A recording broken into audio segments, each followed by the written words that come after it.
Google just announced the new Pixel 11 lineup, and honestly, the most interesting thing about these phones isn't the cameras, the new Tensor chip, or even the crazy 120x zoom. It's Gemini. Google is making a much bigger promise this year that AI on your phone can actually start doing things for you instead of just answering questions. And if that actually works, Pixel 11 could be a pretty big deal. But there's also a few things here that I definitely want to see tested before I'd spend $900 or almost $2,000 on one of these phones. So let's talk about what's actually new with the Pixel 11 lineup and which upgrades I think actually matter. Google basically has 4 phones this year. There's the standard Pixel 11, the Pixel 11 Pro, the bigger Pixel 11 Pro XL, and then the Pixel 11 Pro Fold. Pricing starts at $899 for the Pixel 11, $1099 for the Pro, $1299 for the XL, and the Fold starts at $1899. And that's just for the base model. But the nice thing is, every model does start at 256 gigabytes now. So yes, the Pixel phones are getting more expensive, but at least Google isn't charging these crazy prices and still giving you only 128 gigs. Design-wise, Google didn't completely reinvent anything. The camera bar is still there, but it's been cleaned up with a new all-glass design, and Google says the camera bar on the standard Pixel 11 is about 40% thinner. So this is definitely more of a refinement than some huge redesign. I actually think that's okay. The cameras are probably the biggest hardware upgrade. The standard Pixel 11 now gets a larger 48 megapixel main camera, and more importantly, a 5x telephoto camera. That's a pretty meaningful upgrade for the regular Pixel. Google's also advertising up to 30x super zoom, and the Pro models take that even further. They get a 50 megapixel main camera, an upgraded 48 megapixel telephoto camera, and Google's advertising up to 120x Pro zoom, which sounds insane. 120x zoom is also one of those features where I'm not gonna tell you it's amazing just based on a Google presentation. I wanna see what faces look like. I wanna see text, trees, animals, moving subjects. Basically, does it actually look like a photograph? Or does it start looking like AI trying to guess what was actually there? That's something I'd really like to test. The camera feature I'm actually more interested in is the instant night sight. Google says night sight can now capture images up to 4.5 times faster, and that could be huge, because taking a great picture of something that isn't moving is easy. But getting a good low light picture of your dog, your kid, your friends at dinner, or something happening quickly is much harder. If Pixel can dramatically cut down night sight capture time without destroying image quality, that might be a much more useful upgrade than the 120x zoom. Google also has something called Magic Capture.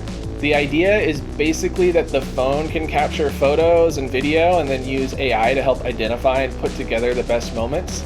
And I have mixed feelings about this one, because on one hand, I can absolutely see the value. If I'm recording something and the phone can automatically find the best photo or moment for me, that's pretty convenient. But we're also reaching this weird point where AI isn't just helping us edit our photos anymore. It's starting to decide what the important moment actually was. So I'm really curious to see how much control you actually have over this. All of this is powered by Google's new Tensor G6 chip. Google says it's faster for browsing, opening apps, and especially on-device AI. And obviously you'd expect a new chip to be faster, but Tensor has never really been about winning benchmark competitions. What I do care about though is efficiency. How hot does the phone get? How's the battery life? How's it perform when you're using the camera heavily? How's the modem? And can it handle all of these new AI features without destroying your battery? Those are the things that actually matter to me in normal day-to-day use. On the Pixel 11 Pro and Pro XL, there are colored LEDs around the camera flash. They can light up when Gemini is doing something, and you can apparently assign different colors to important contacts. It's basically Google's version of bringing back a notification light, just much more integrated into the design. And it's a small thing, but I like those kind of things. Phones have become these giant black rectangles that all basically behave the same way. So anything that gives the phone a little personality is interesting to me. But Gemini Intelligence is really what this entire generation seems to be built around. Google doesn't just want Gemini answering questions anymore. They want it understanding the context of what's happening across your phone. Your messages, your calendar, travel information, voice dictation, and potentially helping complete actions for you. One example Google showed involves Gemini helping with things like grocery ordering. Another is understanding messy voice dictation better. It can surface flight and calendar information when you're traveling. And Google is also pushing more contextual wellness features through the Pixel Watch. And this is where things get really interesting, because we've been promised the idea of a true digital assistant for years. Siri was supposed to become that. Google Assistant moved in that direction. Now everybody's talking about AI agents, but the problem isn't whether AI can do something once in a perfect demo. The question is, can I trust it? If Gemini saves me 5 minutes, that's great. But if Gemini misunderstands what I said and I have to spend 10 minutes fixing it, then that's not really helping me. And I actually like that some of Google's automated actions still appear to require final confirmation from you. Let Gemini do the searching. Let it fill things out. Let it organize information. But before it buys something, sends something, or books something, I still want to have the final say. So when people start reviewing these phones, I think the most important question shouldn't just be, can Gemini do this? It should be, how often does Gemini get it right? That's going to determine whether these features are genuinely useful or just impressive demos. Google's also announced the Pixel Watch 5. This isn't nearly as dramatic of an update. There are still 41 and 45mm versions. Google's claiming up to 30 hours of battery life on the smaller watch and 40 hours on the larger one. There's also faster processing, improved GPS, a brighter display, and more health and wellness features tied into Google's AI push. So if you already have a recent Pixel Watch, I don't think anything here immediately screams that you need to upgrade. This seems much more like Google polishing the experience. Better battery, better performance, better GPS, and hopefully more useful health information. So should you actually buy a Pixel 11? If you're using a much older Pixel, I think this is definitely a generation worth watching.